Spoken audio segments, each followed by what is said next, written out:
Please join me in welcoming the next senator from the 13th Senate District, Lori Compas.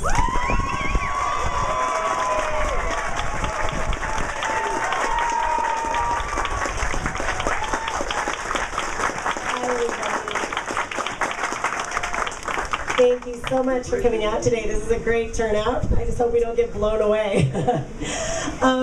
We really have come a long way from the winter time.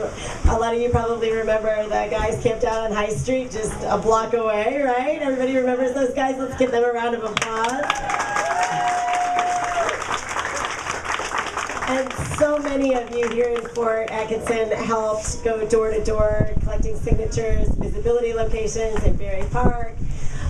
And I just met a gentleman earlier this morning who said that he had gotten a petition on his own, never really contacted the recall effort formally, but was circulating, and I never even knew he was circulating till today. So thank you to everyone who helped with the recall petition drive.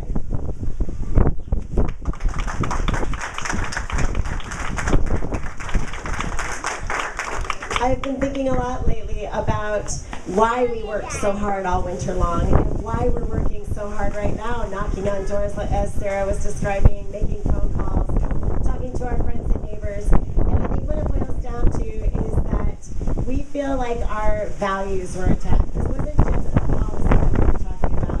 It was the process that Scott Fitzgerald followed. The secrecy pledges, the improper notice for meetings, the fact that we really were deceived.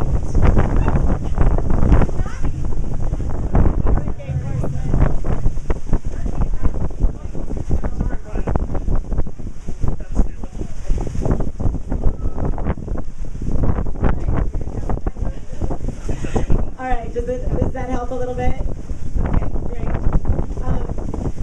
I think a lot of us feel like we really were deceived. We know that Scott Fitzgerald campaigned on jobs and economic development, but what we got were policies that were so divisive that they really prevented us from focusing on job creation. Instead of creating jobs, he trampled our rights and polarized our state.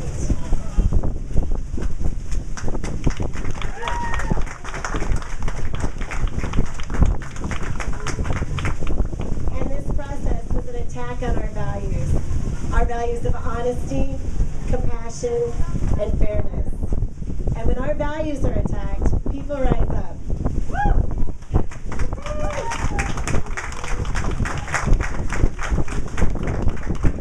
And when people rise up, we realize we can reclaim our government.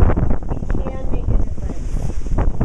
Every day I'm meeting people across the district who come from all walks of life and all across the political spectrum.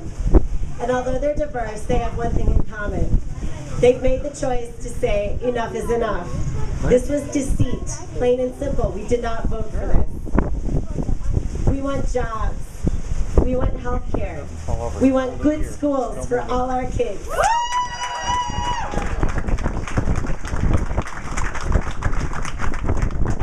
And most of all, we want our voices to be heard. We want our values to be respected. These values transcend party politics. They aren't Democrats' values or Republicans' values. They're the values of ordinary people like us who want a decent life for themselves and the people they love. I've enjoyed traveling around the district and hearing from you and your families and friends. And in the coming weeks and months, I hope to hear more from you about how we can make government more efficient, how we can make it more nimble and more responsive to the will of the people. I want to thank you all for coming out today, and I especially want to thank the volunteers who've worked so hard to bring us this far, and you did a wonderful job of pulling this event together today. Please give them a round of applause.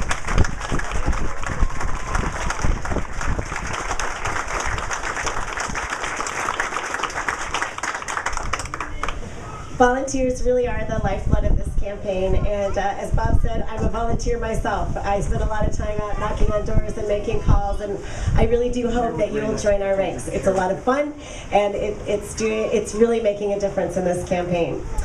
This election is not about one person, and it's not about one political party. It's about the values that we all hold dear, and more importantly, it's about protecting those values for future generations. Thank you, and on Wisconsin.